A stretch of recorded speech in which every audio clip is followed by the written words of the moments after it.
So good morning. It's Monday, November 23rd. I can't wait for Thanksgiving. I know.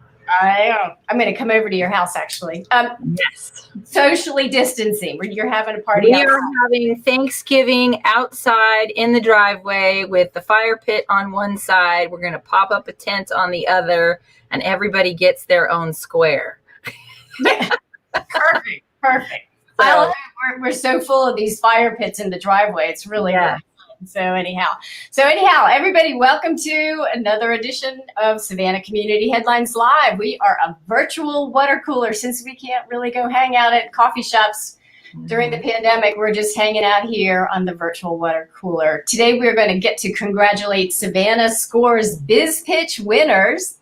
And we have a few presenters coming up on this for the State of Small Business. That event is December 8th. We're going to get an update from Healthy Savannah. Actually, we've got a really full show, and I can't get everybody in the backstage here. So when you see that it's time to log on, come on. We're really winging it today. Also, if you're wondering where Susan Katron is, we know. We're going to meet her new team at The Current. It's a nonprofit independent newsroom reporting about the coastal Georgia, the coastal coast. And we're going to have a live coastal ghosts, but we don't know yet. We'll have to ask Susan when she comes on. We are known for that, actually. Yes. And we're going to have a live tour of the Botanical Gardens extension. But we got a super full show. But before that, we have a cute little critter to show this morning. Yes. Like super cute. Look at that. That's Rosetta. Rosetta is fabulous. If my husband wouldn't divorce me, I might even get Rosetta for myself, but I'm not allowed to have any more pets. Well, she can be adopted at the Coastal Pet Rescue. Contact Lisa Scarborough. Mm-hmm. Liz always puts that info down in the feed. So if you're interested in this cute little monster, she needs a forever home and some Thanksgiving turkey and leftovers. And, I know you're not supposed to feed them leftovers, but she needs a snack. She does. Thanksgiving snack. So, all right, who we got this morning, Marjorie? We've got November 25th. Make sure to tune in live. It's a fundraiser for Safe Shelter, 7 p.m. It will be streaming live on Safe Shelter's Facebook page and the fabulous Equinox. Man, the show is going to be unbelievable. I've seen a little bit of it. They have folks that, of course, they have all the wonderful music they always play, but they also have a number of domestic violence victims that will be sharing their story. Survivors. And, these guys, a lot of people sometimes go, it's virtual. It's not going to be the same, or I'm not really all too interested. Over the summer, the Equinox Orchestra was hosting these live Friday night shows. Remember those? Mm-hmm. And they were like on their porch in their neighborhood or various places around town. And I used to flip them on Friday night and be around my house doing whatever. And they were fantastic. This isn't just some guy standing around with his phone filming a couple guys playing some instruments. This is actually produced high quality, at a high quality level and produced well. And it's I can't wait to see this show because everything they do, whether it's live or virtual, is just fantastic. Top notch. It's very much, it's like you put it on your calendar like you would to watch the AMAs or the, some award show or some TV program, because it really is fantastic. Yep. And it's donation only. You can watch it, and you can also make a donation. So such a valuable resource for our community that people, the thing about Safe Shelter is they're such a valuable resource, but they just by nature of what they do, they have to be rather kind of behind the scenes for the protection of the people that they serve. So they're not one of those nonprofits that's really out there in front making loud noise all the time, but they need just as much assistance, if not more. Absolutely. Especially now. Especially now. Domestic violence has absolutely increased during COVID. And they haven't stopped taking people in. So if you can help them out, please do. Absolutely. All right. Now we're going to bring on the BizPitch winners. I'm going to bring on Michael Spiegel first. Hold on a second. There he is. He is there. Unmute yourself, Michael. I am unmuted. There you go. Good morning, everybody. Michael, tell us about these winners that are about to come on. It takes me a few minutes to get them on. You're going to love these folks. As you may remember, this is the third year that Savannah Score has presented BizPitch Savannah, which is our version of a Shark Tank. It's a wonderful entrepreneurial competition.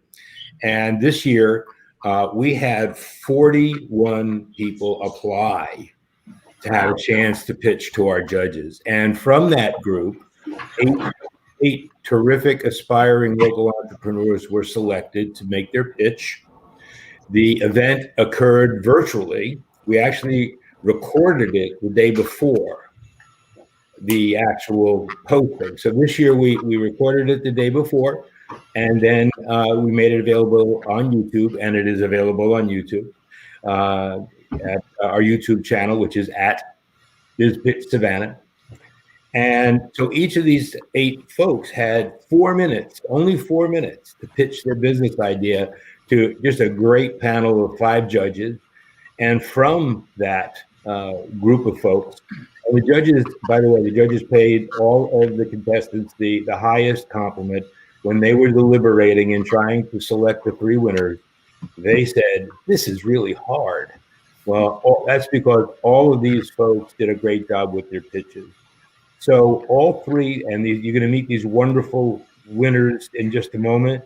And we're so pleased that because of the generosity, generosity of our sponsors, especially our platinum sponsor, BB&T, now Truist Bank, who were amazing supporters, and so many others. Each of these folks received cash and professional services worth over $13,000 to help launch their businesses. If you go on our BizPitchSavannah.com website, you'll see them holding up this huge check for $39,000. So we're so pleased that we could make these resources available to these great folks. And Marjorie, do you want to introduce them, or should I introduce them? You're the chair. No, I'm the chair. Okay. First of all, we have Dr. Jamal Lawrence. Dr. Lawrence is starting up a company called Harvest Health MD. Yes, did I get that right, Jamal? Yes, sir. Yes, sir. Okay, and he'll talk about that in a minute. And then we have Scott and Amy Pierce, who are starting a really interesting hybrid home health business called My Nurse Now. Fabulous. And then our sustainability person this year, you may remember last year we had the wonderful Michael and Maria who did core composting. This year we have Malena Gauss, and Malena is Lammergeier Glass Recycling. So Malena is bringing glass recycling to our community. Very, very first one to do this, and just wonderful. So with that, I'll turn it over to these great folks so they can tell you a little bit more about themselves. Scott and Amy, let's start with you. Okay. Well, we're excited to be here. And first off, we want to say thanks to the folks at SCORE. And it was a fantastic competition. Something that, we really didn't know that we were going to participate into about a month or so beforehand. And we got into it, and it was just fantastic. So excited and very appreciative of the work that they did for us. We are starting a company, My Nurse Now. Amy is a registered nurse, and I have a background in healthcare software.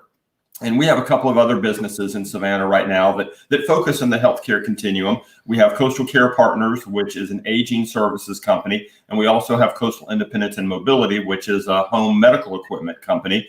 And during the pandemic, we saw a need to provide healthcare services to people at home. Our other business, Coastal Care Partners, deals mainly with aging folks. And at the start of the pandemic, many of their physicians reached out to us. We have registered nurses on our team at Coastal Care Partners.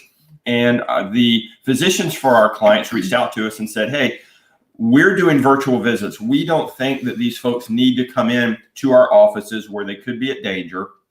So we want to know if we can use your nurses to go into the home and help them with their virtual visits. And that's really where the idea came out of that for My Nurse Now.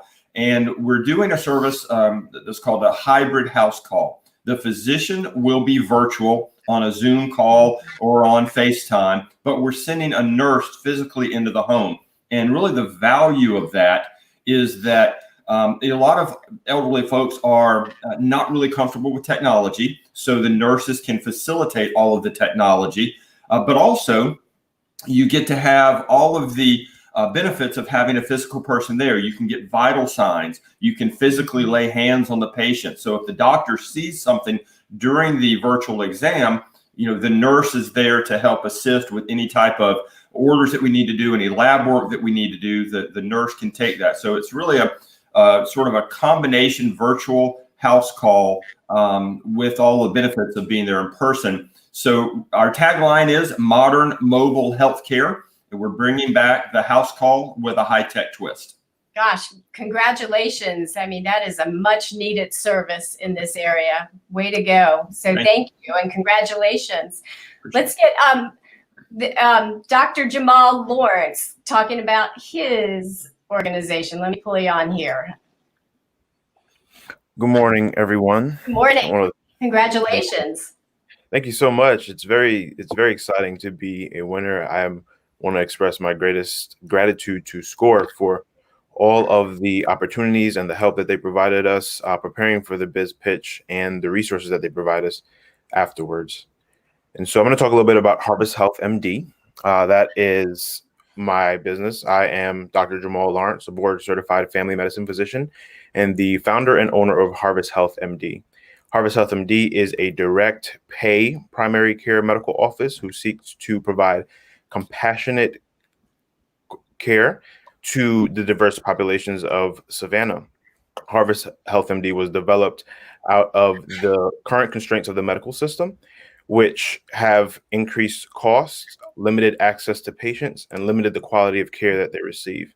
And so through the direct pay model, we're allowed to cut out insurance companies providing direct services to the patients. That results in increased access. So patients have extended visits. They have decreased wait times because the physician is only seeing one patient at a time. They have an increased access to a wide range of procedures, all included in their medical membership. They have more quality because there is a reduced patient panel. The physician is able to spend longer time with the patients, really focusing and honing in on their medical issues and getting to the root of the problem. We seek to educate, empower, and hold accountable our patients, and using evidence-based medicine, get them to an optimal level of health. Congratulations. I love how everybody's pivoting. Our country is in a health crisis right now. And so way to go. You saw a need and you made that happen. Way to go. Awesome. Thank you. Let's get Malena on here. There we go. Malena, congratulations. Thank you so much. So I own Lammergeier Glass Recycling, and Lammergeier is a vulture, and vultures eat waste and turn that waste into valuable nutrients for the environment. And so that's what I'm doing with glass. I have a curbside collection program where I'm now up to 10 collection routes throughout all of Chatham County. Those routes can be found at savannahglassrecycling.com, and you click on the link where there will be a map for your area and listed rates as well. And what I'm doing now is aggregating that glass material for sale to bottle manufacturers. And then starting next year, I'll actually be processing, crushing that glass material right here in Savannah, where it can then be sold to not only bottle manufacturers, but construction companies, fiberglass companies, water reclamation facilities, businesses like that. And so when, I started doing a little bit of research, I started upcycling glass bottles, and in learning about Chatham County and the city of Savannah being the only municipality that actually allows glass in the recycle bin, and they're actually not recycling it. And it's not the city's fault. It's not anybody's fault. It's a matter of the city contracted company not having the capability to process that glass. And so I started doing a little bit of research on how I could provide a solution, because glass is infinitely recyclable, and it's spending millions and millions of years in the landfill, and it actually, when crushed, can be turned into a valuable resource, which is sand, the second most used natural resource in the world. And we're facing a deficit. And so I tried to develop a business model where I could close the loop and collect that waste and then turn it into a resource that we need, as well as support my local economy and our environment. Wonderful. Gosh. And Michael, I want to just say great job. These are amazing winners. And congratulations to you guys. Thank you so much for coming on the water cooler this morning. Thank you. Yeah. And I want to mention one thing. I know Malena has started to provide her services here in the landings. And a number of our friends have already signed up, and we encourage other people to check out the maps and sign up for her services as well. And not surprisingly, there might be one or two wine bottles available here in the landings. Definitely. I'm looking at her website right now, and they also have Isle of Hope. And I know if they're coming to Isle of Hope, there's an abundance of wine bottles around here. So all three of these winners, they are offering just wonderful services. So please patronize them. Please take advantage of these great services, because they're on the forefront. They're really on the forefront. During a pandemic, they're launching and it's successful. Right. Which leads us into the next segment of this show. And Michael, I need you to stay on. And I want to say thank you, Scott, Amy, Malena, and Jamal for coming on this morning. And stay tuned. Okay. All right. It's going to take me a minute to do this here. Hold on a second. All right. Hold on. All right, guys. Nope. Hold on. Oh, okay. Now, okay. So the next part, hold on one second. All right. Sorry, guys. Our next segment, we're going to be talking about the state of small business, and that's going to be held on December the 8th at 1 p.m. live on SCORE's Facebook page.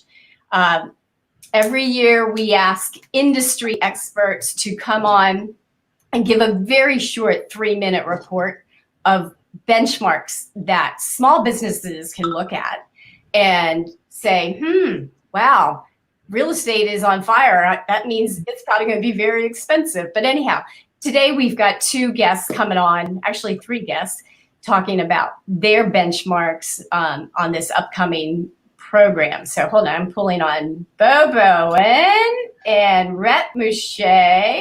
Hey, good morning, guys. How are you? Great.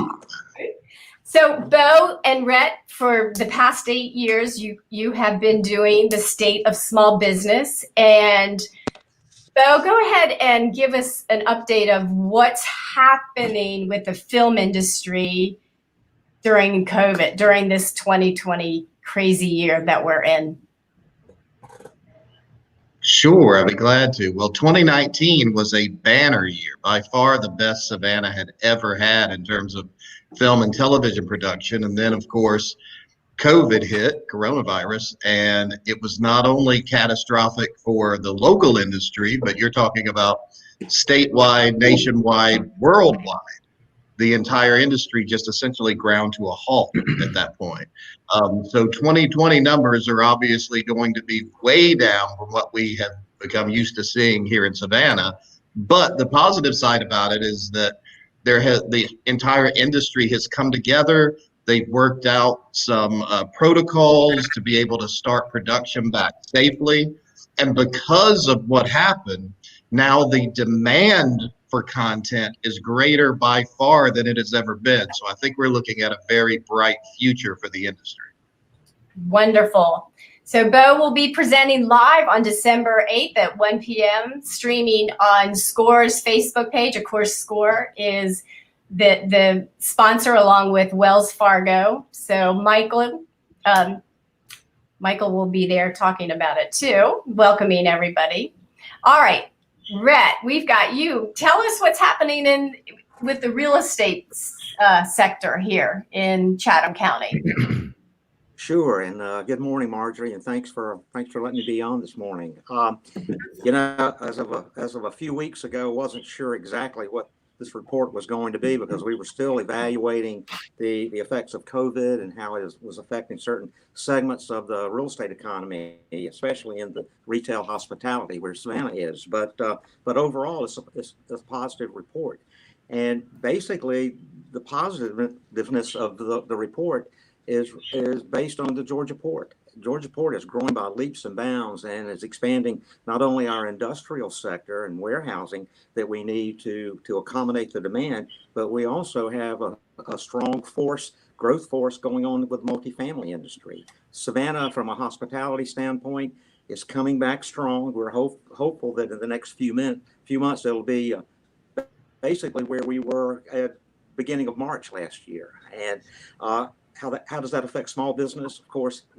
small restaurants have had a terrible time during the few months that we were in complete lockdown, and we're hoping that's going to come back. But the Georgia Port is a driver for employment and also bringing new industries in here.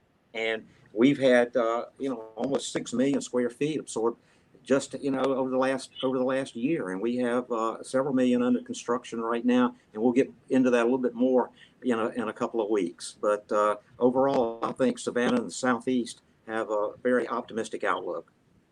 What's really can I ask a question of Rhett? Rhett, from what I understand, lots of people, the market here is so hot because people do not want to be in the middle of winter with COVID up in the Northeast and other places.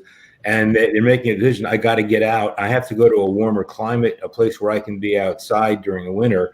And is that your experience too? One of the things that's fueling the market right now?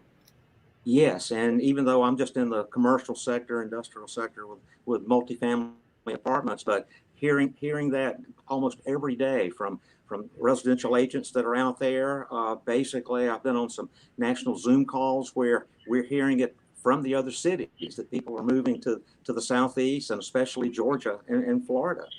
They're coming in. I also want to bring Leandria onto here because right after the State of Small Business, the Savannah JCs will be holding a panel discussion, and go ahead and tell us about what's going to happen. It's the exact same day, just a few hours later. So Leandria, have at it. Yes, good morning. So our goal is to host a candidate forum at 6 o'clock on December 8th. We, in partnership with Marjorie, it was her great idea, and Catalina, are reaching out to the candidates. So hopefully they join us to talk about kind of how their platforms affect small businesses in Georgia. We are still waiting to hear back from the candidates, but we do have some other things kind of in mind if that doesn't work out. Awesome. Well, it just goes so nicely with the business community. We'll be talking about the state of small business, then we're going to be asking, or the JCs are going to be asking questions about, healthcare with small business, and it's going to be a heavy small business platform because we need to know. We need to know where they stand. So thank you. I want to go ahead. Michael, do you have a question? No. I want to be sure that we don't leave this topic without us giving a huge shout out to our friends at Wells Fargo. Yeah. They have been the co-sponsor for years and years and years. They've been so wonderful and supportive. They understand how important this event is. So I want to thank Juanita and Sherry and Mitch for their years and years of wonderful support. So thanks to all of them. because this kind of information really matters to the small business owner. We need to know what's happening on a local, hyper-local scenario. And it helps us to make decisions about expansion and all sorts of business decisions. Let me go ahead and play this minute 30 promo. What?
Wonderful. I love the music in the background. It was like dun dun dun.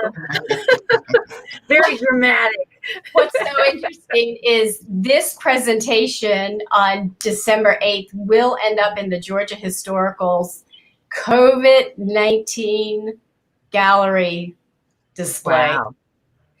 I mean, this is history, guys. We are living this crazy history. So anyhow, Leandri, I put this together too. Yeah, remember, that's right after. That's at 6 p.m. that night, and I believe it's going to be on Zoom. Is that right? Yes, we're going to do it via Zoom, but we're going to stream it live on Facebook so that people can ask questions throughout the process, and we can really hopefully engage everyone. I know that we saw with this election that it really makes a difference if you're involved in the process, and so we really want to create a space for everybody to be informed. And so just share it on your Facebook when you see it pop up. Share it, ask questions, and really hopefully engage and participate.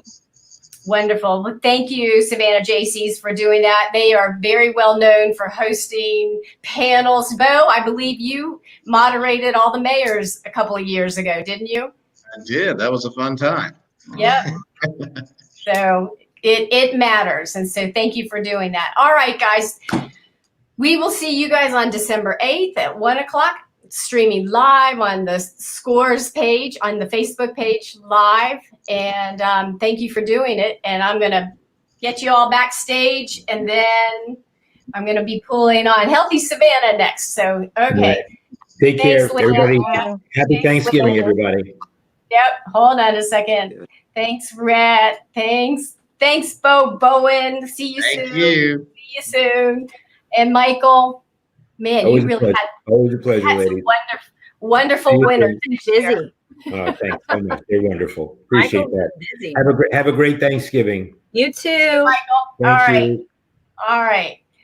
Okay, so it was so full. I'm so sorry to the guests waiting behind the scenes here. I'm trying to get StreamYard to expand the waiting room. But anyhow, next we're going to pull up Armand. Hold on a second. He's got lots of good news. There he is. Hey, how are you? Good morning. I'm doing good. How about you guys? It is a good morning. It was so good to see you at the ribbon cutting the other day. Yes, Tell us yes, about that. You got a lot of updates with. We had the ribbon cutting for the first phase of the Truman Linear Park Trail. It was awesome. A lot of people showed up. We were able to be socially distant, and we were able to cut the ribbon on that first phase. So it's a great first step of the food trail. It was awesome. Uh-oh. Armand, can you hear us? Yes. Okay. So you cut the ribbon, and boy, it was a wonderful show. I mean, the county put on a wonderful press conference, basically. They did, and they thanked a lot of people that put in a bunch of work to make this happen. Again, we want to thank the county for sticking with us for so long, despite all the delays that were had. They stuck with it and they got it done. And now the next step is to open up that next phase. So this phase is from Lake Mayer to Duran Avenue, and the next phase will be from Duran Avenue to Daffin Park. So wow, I actually walked that. I did not park at Lake Mayer this time. What's that middle park? Scarborough Sports Complex. Yes, it's a lot less crowded. And then we walked to Durin and then turned around and walked up to Eisenhower. I mean, we got in 4 miles. It was great. It was great. How long is it from if you're gonna walk? I'm curious. I haven't been yet, but if you start at Lake Mayer and you go to Duran Avenue, is it walking only, or is it walking and biking, or is it whatever you want to do? And how long is it? And are you allowed to have dogs? Yeah. Somebody asked that question too. I don't know. It's about 3 miles, and yes, it's walking and biking or skating or skateboarding. And yes, you can definitely bring your dog. You can't bring a golf cart, which is another common question that we get. A lot of people in that neighborhood have golf carts and they like to get on, but it's not for golf carts, not for motorized vehicles, but biking, skating, walking, running is all for it. It's about 3 miles. So once the second phase gets completed, it'll be about 6 miles. Very good. And then what happens after that, Armand? I heard you're going to do construction starting next year for the next phase. And where would that go? Yeah, so this next phase of it is actually the city's portion. And so the city will take over maintenance of the phase that was just completed by the county, as well as begin construction of their phase as well. And all of this is basically the first segment of what we call Tied to Town. I always talk about Tied to Town, and that's the 30-mile trail network that will connect all of the Savannah's neighborhoods. So we're making progress. So on January 7th, you're actually going to be the main speaker for the Encourage Health Educational Series on that topic. Tell us about what you're going to be talking about. Yeah, I'm extremely excited about it. Basically, what I'll be talking about is activity-friendly routes to everyday destinations. And basically what that means is building our neighborhoods and building our communities to basically encourage physical activity and being healthier. And we do that by creating active transportation opportunities like these biking trails and bike lanes, and changing our land use. So that's creating things like the new zoning ordinance, which determines how we develop in our communities and whatnot. So basically what our city of Savannah is doing that encourages that, and what are some of the things we can do going forward that will continue to encourage that. So I'm extremely excited. It's going to be a good time. So Armand, I know Franny interviewed you to put that press release together, and she said that you used to ride your bike how many miles to work? Yeah, so when I was interning for the Denver Parks and Recreation Department in Denver, Colorado, I would bike either 45 minutes to the office or 55 minutes to the lake every morning. So Monday through Friday. And I did it when I was in Denver, it was the summer. And believe it or not, it was extremely hot in Denver in the summer. Yes. But it was awesome. I didn't bring my car with me to Denver because it was not in good enough shape for that. And so once I got there, I bought a bike on my first day in Denver. I said, I'm gonna bike to work every morning.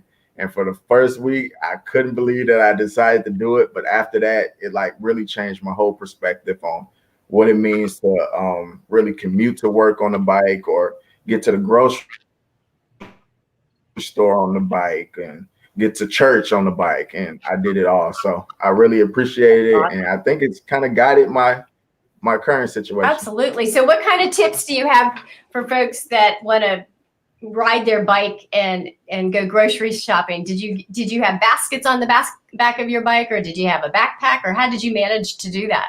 Yeah, when I did, I had a backpack and I had a basket on my bike. A good tip is to make sure you get a seat cushion, especially if you're not used to it. Our Gary Sanchez, who is with AT&T, was my board chair at Communities and Schools, and he lives in Richmond Hill, and he works at the AT&T building right kind of smack in the middle of town there at, like, I think it's Henry and Drayton, that corner right there. And he would bring his bike, and he still does, brings his bike and leaves it at work. And then in the afternoons, you know, he's got meetings all over downtown or lunch, whatever it is. And he drives in from Richmond Hill, obviously. But once he's here, he parks his car, gets on his bike. He would show up to board meetings on his bike. He would show up to, you know, in a suit and just, you know, do his thing around his ankles with his, you know, rubber bands or whatever to keep his pant legs and ride everywhere. And people don't understand how it makes the city so much more accessible. And, you know, I don't go downtown at all anymore with my car because parking is a nightmare. And like for him, that bike access and the way that we have the bike lanes now in several places, this is such a great opportunity, especially the idea of connecting the neighborhoods, because so many of our neighborhoods, especially in some of our low wealth neighborhoods and such, their access is limited to everything from just parks and recreation to grocery and otherwise. And so this just provides, I'm from a big city. And, you know, I grew up in the San Francisco Bay Area. My parents still live there. My dad doesn't have a car. He doesn't need a car. He walks everywhere. He takes public transportation everywhere. Before he was old, he used to ride his bike everywhere.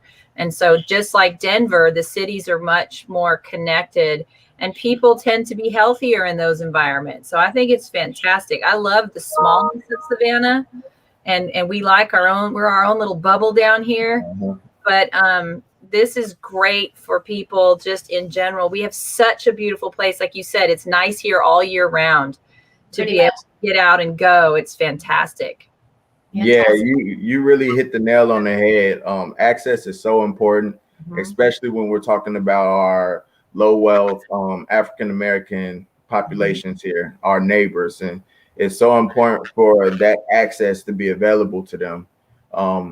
For a lot of people, they may have a car at home and they choose the bike to work and choose the bike to the grocery store because they understand the health benefits. But we also have neighbors who don't own a car and depend on walking and biking. And if they don't have that access, then we're not working towards equity as we often say we are. So I'm so happy that things like Tide to Town and the Truman Linear Park Trail are taking root here in Savannah. We already have a very walkable and bikeable downtown, and we need to expand that into the whole city so we make sure that everybody's getting that same access. Armand, thank you so much for giving us that update, and we will definitely have you back on because there's so much good news happening around. I know, and he's got such a nice smile. Armand's so nice. He's like, you look up and he's like, hello. He's so nice to have on when he comes on. Thank you. I can't wait for January 7th. Yeah. Oh, absolutely. More good information. Armand, thank you so much. We'll talk to you. Talk to you soon. Thank you for coming on. See you guys. Okay. All right. Great work. They do such great work. People don't understand. Like you say Healthy Savannah or you say, you know, YMCA and they go, oh yeah. And people think they know but those two for this particular grant in general, the REACH grant that they have, the racial, it's a big long sentence. For short, it's REACH. But then that project and then this project and all the things that they do, people really have, I encourage people to go to the Healthy Savannah website and the Y website and look at the various things, those two organizations, and then all the organizations that partner with them to make things like this happen. Yeah. It's really a great example about why the nonprofit sector is so important to the community in general. Yeah, one of my favorite stats with them is before they started Healthy Savannah, I think it was Dr. Otis Johnson. He helped start it with Liz Ann the heart attack rate was so high here in Savannah, and it's down a significant amount because of all these incremental changes that have happened over time. So I think one of the other shows when we were talking about insurance, one of the things I've been here 30 years, we moved away for 10. And when we came back, looking at health insurance, our rates were significantly higher. And I'm like, we're the same people, the same age, the same level of health. We haven't changed. We just moved from one state to the other. And what we learned was that one of the things the insurance companies do is they also look at the health rates and the statistics for your state when determining rates. And because the lifestyle here is a lot different than where we were in California, our rates were higher. And so that caused me to really look into the kind of data that you were talking about obesity and heart attack and diabetes and all those things that happen. And our community at large, particularly the African American community, there's a lot of health issues there that stem from different things, and just access in general to being able to get out and walk and get out and do and be outside. Live a healthier lifestyle. I mean, I expect, like you said, the rates start to go down. I mean, there's nothing bad can come from this. Nope, absolutely. All right, let's pull Sherry with the Greenbrier on next. Hold on a second. Hey, good morning. How are you? Good morning. I'm standing outside in beautiful Savannah weather. Absolutely. Tell us what you guys have going on, your yearly big fundraiser. Yeah, so beginning December 4th, which I can't believe is only next week, Greenbrier having its annual gift wrap center at the Oglethorpe Mall. Okay. And we have several sponsors which make that all possible, including Center Park Credit Union, who's our Santa Claus sponsor this year, and Oglethorpe Mall, of course. But, one thing that, people don't realize about Greenbrier is, we're not just a shelter here in Savannah, although most people know us as that.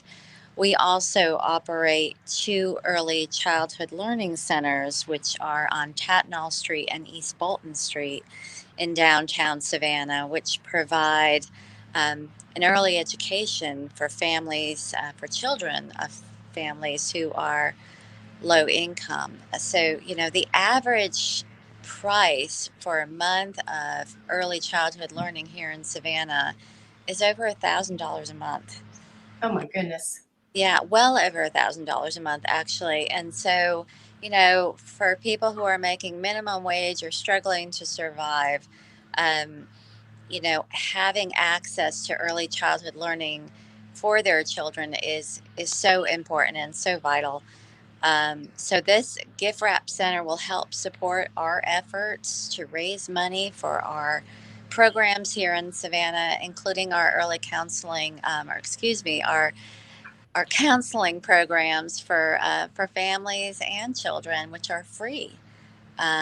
You were talking earlier about access for folks who are low income or at high risk, and providing free family preservation and counseling program for these people, especially in this pandemic, is so important. So again, the Gift Wrap Center at the Oglethorpe Mall opens December 4th. The grand opening is at 3 p.m. We will be wrapping away every day up until Christmas Eve. Oh, wow. Now, how long have you guys been doing? You guys do this every year, right? We do it every year. This year it's a little bit different, like everything is. So our volunteers will be separated from the public. We will be social distancing. We will be having, stations for hand sanitizing and wearing our masks. So we'll be right in the Macy's court. And for those folks who maybe don't want to go to the mall to buy their packages, number one, I don't know why they wouldn't. But even if you get your packages by mail to your front door, you can still bring them to the gift wrap center at the mall and have them wrapped. And believe it or not, we are all trained. It's a very serious business. We're all trained on how to wrap really well. So that would be fun to see how you do that. And do you need volunteers? Are you still seeking more volunteers? Very good question. Yes, we are absolutely seeking volunteers. So if anybody is interested out there, you can go to www.greenbrierchildrenscenter.org. You can go to the top of the website and click on Gift Wrap Center. You can sign up to be a volunteer there for various shifts, all kinds, during the morning, afternoon, evening. And it's a lot of fun, and it'll get you in the spirit for sure this year. We all need a little bit of holiday spirit. Oh, Sherry, thank you so much for being on. And big shout out to Center Park Credit Union for helping to sponsor that this year for you guys. Absolutely. They've been wonderful to work with. We're so glad they're here in Savannah and Pooler. And, thank you to everyone who's helping to sponsor us. And if there are any sponsors out there, we could surely use your help this year. So thank you both for having me on today. Absolutely, Sherry. Have a great Thanksgiving. Be safe. And thank you. You as well. You too. Thank you, Sherry. Bye-bye. Bye. Yeah, so if anybody would like to volunteer, you can go right here and sign up to help. So many organizations are in need of a lot of help this year. So anyhow. Okay, so like I said, for folks wondering where Susan Katron has been, we know, and we're going to learn all about it right now. Hold on a second. Pull it back from the mountains. Yeah, hold on. There's Susan and Meg. Good morning. Gosh, we got you on mute. Susan, I think you're on mute. So there you go. Susan, in her previous life, was with the Savannah Morning News, and then she wasn't. And now she is with the Current. And Margaret Coker and Susan Katron are, what is it, a partnership? How does that work? Meg's the editor-in-chief, and I'm the managing editor. Okay. And our partnership is making sure that we give you the best in-depth journalism for coastal Georgia. Absolutely. So how did this come about? And Susan, please tell us about Margaret's background, because it's really unbelievable, and to have this kind of talent here in this area. Well, I was really lucky because when this came up, it was perfect timing for me, because it was time for me to find a different way and a different business model for journalism. I think we all know that we're under attack these days in lots of ways, through the economy, the technology, and finding ways to make journalism work for everyone. I mean, the goal is to reach everyone with good information is the most important thing. So Meg had been working on this for a while, and I'm going to let Meg tell her story because she tells it better than I do. So what's the history of you and the Current? Well, my husband and I have made Savannah our adult home. Neither of us are from here, but I grew up with a military family, and we moved around a lot. And Savannah is definitely the kind of southern town that you wish you were from if you weren't born here. So we got married, we bought our house, but our jobs didn't allow us to live here full time. We were both journalists and I worked a long time for the Atlanta Journal-Constitution, and then the Wall Street Journal, and then finally the New York Times. And trying to figure out how to make Savannah our full-time gig was a long time coming, but I got the first step back here by getting a book contract. And then while I returned to Savannah full-time last year, I started realizing that everybody in town was complaining about the quality of the news or the lack of news. And so I decided to try to gather a team together to fill that big news vacuum. And with the help of some very, very dedicated civic-minded businessmen and community activists, we have pulled together The Current, which is a nonprofit news organization that is dedicated to public service journalism, in-depth journalism, and nonpartisan journalism to help us all understand what's going on here in Savannah and all throughout coastal Georgia. It's so impressive. We're so honored that you're here setting this up and making this happen. And you guys kicked off in, I guess, August? July, September? late September, we started publishing, but we've been working on this through most of our COVID shelter-in-place lives. Can you give us an example of what kind of story has gone out, and how can we become members so we can make sure we're up to date on this kind of investigative journalism? Susan. We absolutely can. What our goal is over time, and we know we're fledgling, we're growing, but we have a lot of freelance writers up and down the coast and in other places too. We're basically seeking out expertise for data and for other, for whatever reporting comes along, expertise in different areas as well, like environment and housing, education, whatever works. There's so many things that bring us together on the coast. That's what's important. So one thing we did was this. It was about 2 months of data studies for school tax credits, because what happens is you can get a tax credit for private school, but there's no oversight. So it goes into this fund, and the fund administers the scholarships, but you as the taxpayer never know where it goes and if it goes to the right places. It was meant to go to low wealth households to help them have access to other schools, but we have no way of tracking that. So the data we have is how much is collected and how much some of these groups have, but there's no oversight legislated into this. So you've got $600 million of tax money every year. You don't know where it's going. So that's one of our first projects. It's in there now. It's at thecurrentga.org. And we also have been covering the election, because I don't think any of us can get away from the election. But we have spent some time with poll watchers. That's a story that's coming, and poll workers. We've spent time here with the vote counting and the process, because we think it's important that you go behind the headlines and understand how it works and where it's going, because only the voter can change this. If there's something right or wrong, only you can change it with your vote. That I love that, behind the headlines. That is what you guys are doing. That's really. So if I would like to get your information, how do I go about subscribing? Tell me that process, Margaret. Yeah, so our website is www.thecurrentga.org. We're .org because we're a nonprofit. There on our website, you can find links to sign up for our newsletters. You can also read what we do. We're also on social media. You can find us at Facebook. We're also there, and Twitter. All The Current GA is our Twitter and social media handles. And we are seeking out partnerships.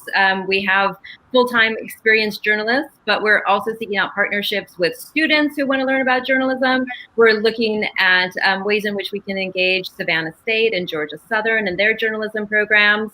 COVID has made that a little bit more difficult than when we thought it would be when we launched. But still, anybody who's out there, millennial, older, experienced, young, if you have a good story idea, send us an email or find us online.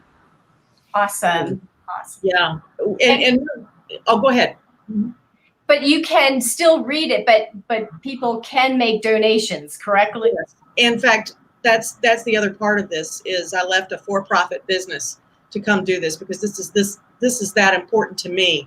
I think this is the only way that readers can buy into exactly what happens and what they read and what they need. So yes, you can. We live off donations. If this were easy, everyone would do it, and it would be very inexpensive. But it's not, because it takes hours to go through data. Absolutely, so, you've got a very large team. Yes, we do, and you have to have data, and you have to work and let the facts lead you, and that takes time. So we do take donations. We live off that. Right now, between now and December 31st, we have a matching grant from a national organization called Newsmatch. And it doubles your gift up to $5,000. So that's terrific. Between November 1st and December 31st, we have a double. If you'd like to give to us, the information's on our website, and we'd welcome you to take a look at who we are, how we're governed. Everything is out there. You can see the board. You can see what we do with our money. You can see who gives. Everything about us is open, and that sets us apart. We're very transparent, and we'll answer almost any question. There is, because this means a lot to all of us. And we really, truly believe this is the way democracy lives and thrives, is through information. Absolutely. I love that you guys are, one of the things that I think that is so lost for whatever reason over the last few years, we have journalism, we have news, and then we have these news entertainment, and people aren't separating the two. And so a lot of people don't seem to understand that these journalists don't go to school for their, they don't go to school to come out on the other end to spend their lives and their careers making things up and having it all be fake, and so there's a lot of true journalists out there, and you guys being a nonprofit, being that one to really just stick to the integrity of sort of that journalistic code is so important now, because you aren't flying into the entertainment side. You're actually sticking to the true, what journalism truly is, of, facts and information and reporting with ethics and integrity. Yeah, it's a process. I mean, it's a tried and true process that if you go, you report, you follow the facts, you follow the data, and we have more data than ever, so we can do a lot more with it. We actually have a person who crunches data for us on a regular basis. We had some great data visualization graphics during the election, and we plan to have more from the aftermath of the election and who voted and what made the difference. Right. One thing to point out is that we only do fact-based journalism. We have no opinion. So if you want opinion, don't come to us. Right. If you want to go behind the scenes and find out what's happening behind the headlines, do come to us. And I think that in this time when we're all pretty much engaged, even though we're tired of politics, civics and learning about how your government works is a really important thing for all Americans to know about. I always like to say that democracy is not a spectator sport, right? It's a team sport. And we are there to help you as concerned citizens or residents of coastal Georgia just figure out what the heck is happening in your own backyard. So we don't cover national politics. We cover Chatham County, we cover Liberty County, we cover McIntosh County, we cover Glenn County, we cover Camden County, up and down 95. You are our people, and that's who we're trying to serve. I love that we have a previous New York Times, Wall Street Journal journalist asking these tough questions. So kudos to you guys. This is a very different model that anybody's ever seen here in Savannah. I know it's popular, or is getting more popular around the United States. But yeah. One reason I think that people don't trust journalists anymore is that they don't know any journalists. There's been such a huge news vacuum. Newspapers have been closing down, and it used to be one of these bedrocks of all of our communities. Whether or not you subscribed or you read the paper in the morning, journalists, newspapers used to be owned by local businessmen or businesswomen or local families. They were people who you could see at the diner, you could see at church, everyone went to the same schools.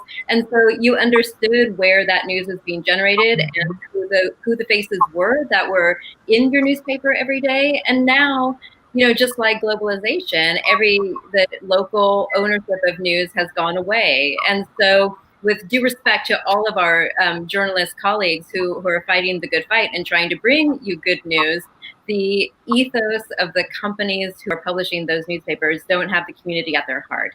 They have their own bottom lines and shareholders' bottom lines that is driving what they do. And so we and a lot of other Americans around the Southeast and around the country are trying to revive that spirit again of public service and locally driven news. Well, kudos to you guys. We really hope to have you back on. And if folks would like to sign up, go ahead and mention the website again and make a donation. We are the Current, like the sea current down the coastal Georgia. Perfect name. Right? So the currentga.org. and sign up for our newsletters. And any amount that you'd like to give, again, it's going to be matched. We have a national foundation that supports local journalists and local journalism who is going to double your donation if you can give to us between now and the end of the year. Fantastic, guys. Susan, you want to say something? Well, I wanted to thank you for having us today because it's important for us. We don't want to be the tree in the forest. We want people to know who we are because our goal is to reach people with good information. But I also want to thank you personally, Marjorie. You were our first donor when we put up the site. You were our very first donor, so thank you so much. Yeah. I am, you might not know this, but I am a journalist from the University of Maryland that went to the dark side. So I never worked as a journalist like you guys do, just in PR. But gosh, thank you for what you do. We will definitely have you back on, and keep up the good work. Thank you. All right. Thanks, guys. Talk to you in a while. Thank you.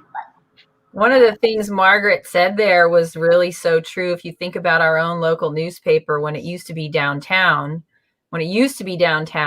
everybody, they were downtown, the printing, everything was downtown, and the reporters were downtown, and the people that worked there were downtown, and they were integrated into the business community and such. And then years ago, when they moved out to the moon, it took all those people with it. And it really kind of changed the dynamic of people aren't getting to know those folks in the way that they used to. And then with newspapers closing and everything going to online, I feel like there's definitely a disconnect there. So I love that they're coming back to sort of that grassroots version of journalism again, that we so desperately need here.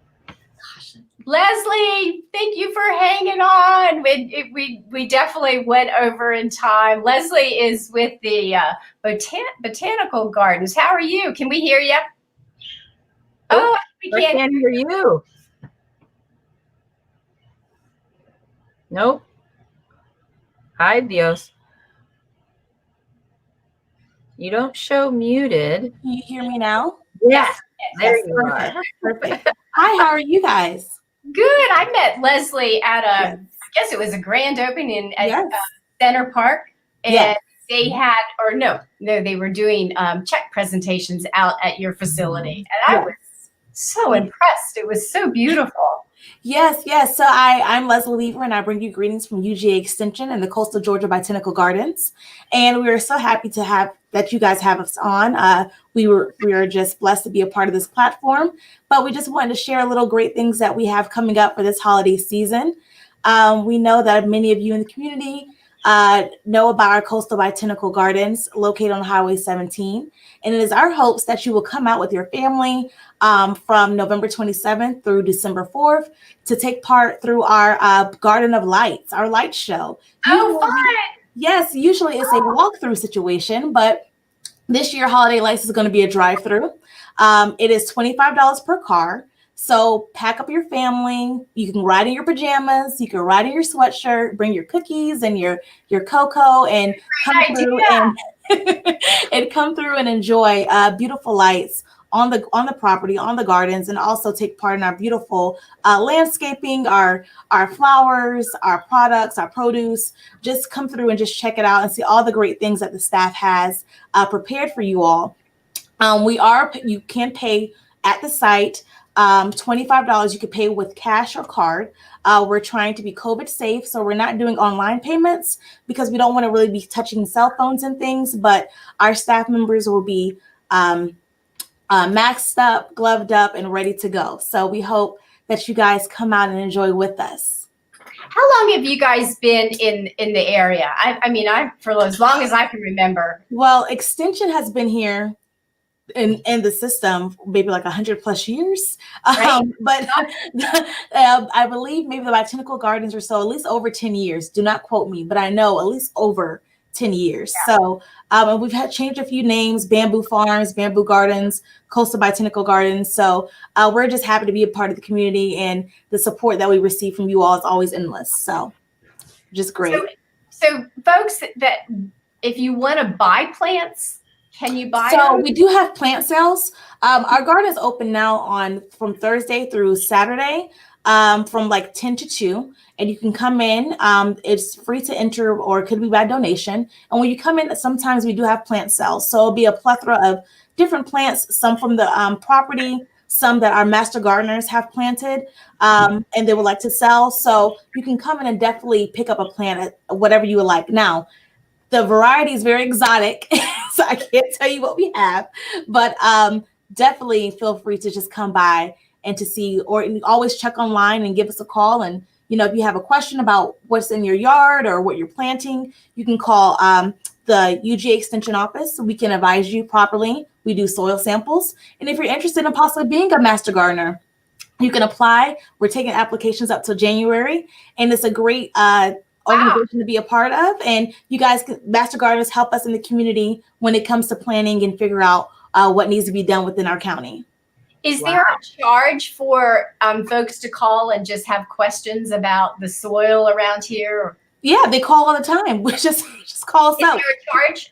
Does it No, cost? there's no charge. No charge. This is a free service. We're here for you. We're provided from the university, but also from the county. So any questions that you have. Now, your soil samples and your water samples, they do get tested and they get shipped off. And that is an $8 charge for that. You can bring it into the office.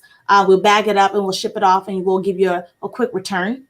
But if you have any questions in regards to trees, soil, planting, water, whales, we get all kind of questions. Just call us up. Our number is 912-652-7998. And I'm sorry, 7981. Awesome. And it's so pretty out there. I'm excited about the drive-through lights. That's something my family and I do every year. And yes, we are the family that we load up in our pajamas. Yes. We go and get bad fast food. We bring popcorn. Yes. And we drive. Well, we only do it that one day. So we're, you know, we get our favorite hamburger from our favorite fast food, and we bring popcorn and snacks, and we go all over Savannah on different Friday nights, and that's our thing. So we will add this to our list. Please, there's no other way to do it. That is a perfect way. That brings in the holiday spirit, right? Ride through neighborhoods. I remember when I was a little girl, I think a church used to have beautiful lights and scenery. So that's the best way to do it. So yes.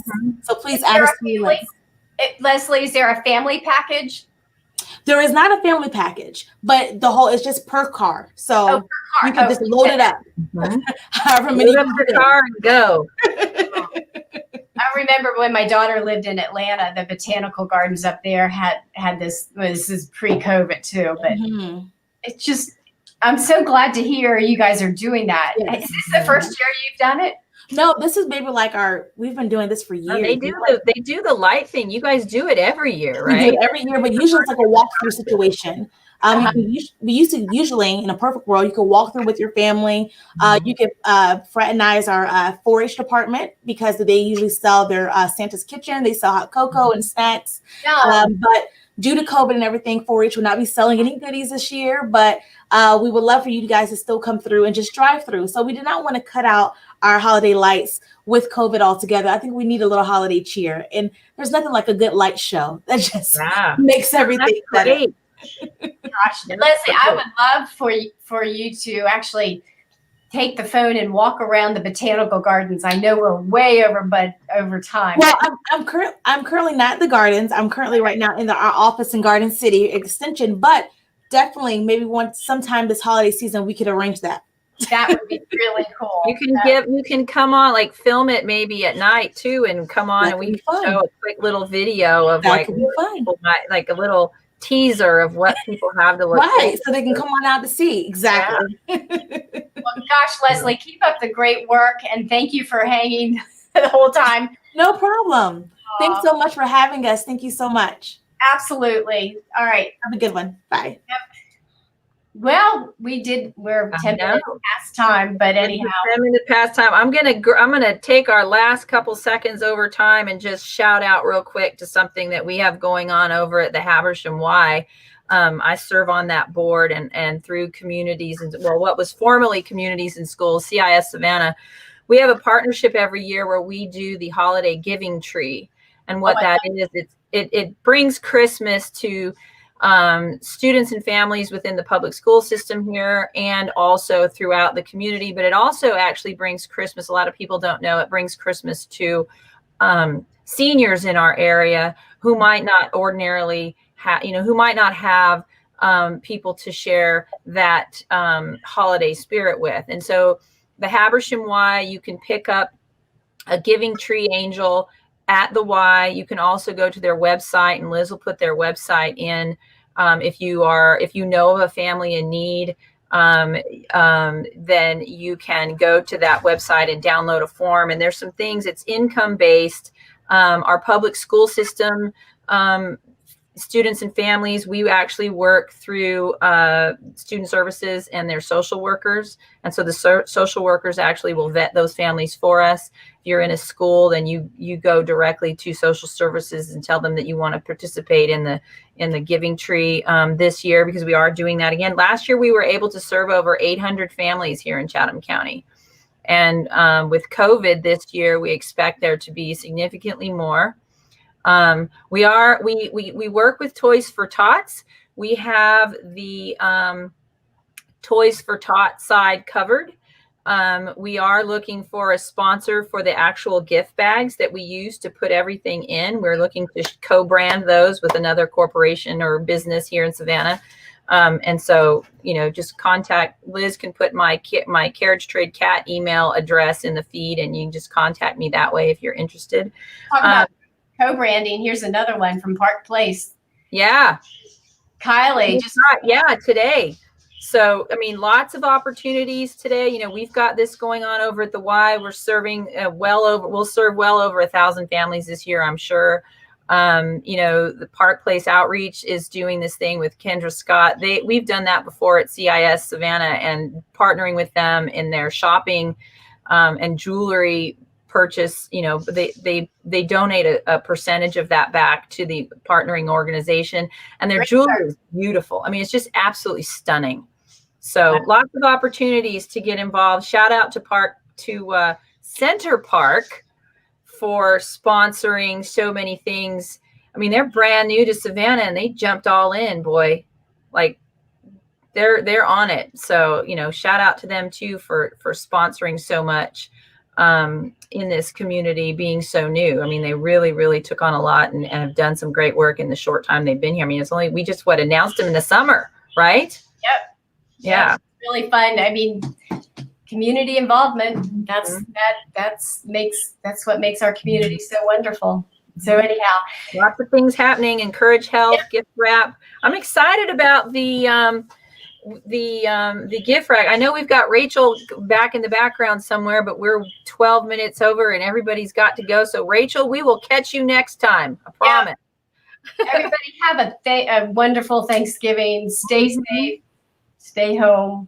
Stay home. We're having a Zoom on Thanksgiving at 4 p.m. with all my family. Just, That's great. That's great. Have a safe Thanksgiving so that we can go ahead and get together next year and we're not missing anybody. Amen. All right, guys. All right. Have a great week. Happy Thanksgiving.